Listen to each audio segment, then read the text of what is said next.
խոսքը նախագծերից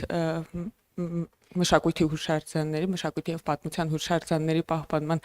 օրենքի մասին է, որով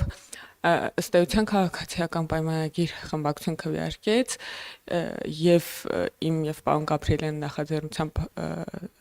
առաջ քաշված նախագծին, որով առաջարկում ենք, որ մայրաթորին պատկանող հուշարձանները ավելի պաշտպանված լինեն հենց մայրաթորի սեփականության տիրույթում մնալու տրամաբանության մեջ։ Մենք կարծում ենք, մեր դիրքորոշումն այն է, որ մայրաթորին պատկանող հուշարձանները, եկեղեցիները պետք է մնան մայրաթորի մոտ, պետք է դրանց օտարումը կամ սեփականության փոփոխությունը հնարավորինս բարդացված եւ գուցե նույնիսկ անհնար դառնա, կախված իհարկե այն տրամաբանությունից, որը կարող է տեղի ունենալ, հասկանալի պատճառով այս օրերին վերջին ամիսներին բավականին քաղաքականացված լինելու պատճառով մայրաթորի կողմից որոշ մայրաթորի փաստացի իրավական ներկայացուցիչների կողմից որոշ ազդակներ են ստանում, բայց միայն դա չի պատճառը, պատճառն այն է, որ մենք ուսումնասիրեցինք միջազգային փորձը եւ թե ՅՈՒՆԵՍԿՕ-ի կոնվենցիաներով, թե բազմաթիվ երկրների փորձով կրոնական հուշարձաններ եւ կրոնական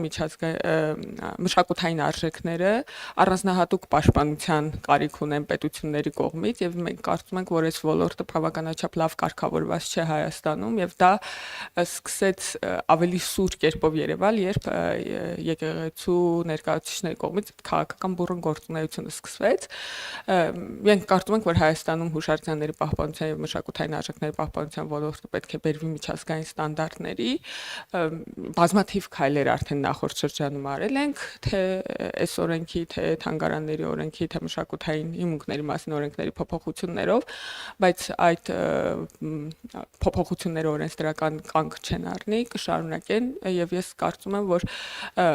սա հրաշալի առիթ է նաեւ մշակույթի հետ կապված գործիչների, այդ ոլորտում աշխատողների համար արձագանքելու նաև նախաձեռնություններ առաջ բերելու եւ մենք սիրով դա կքննարկենք։ Շնորհակալություն։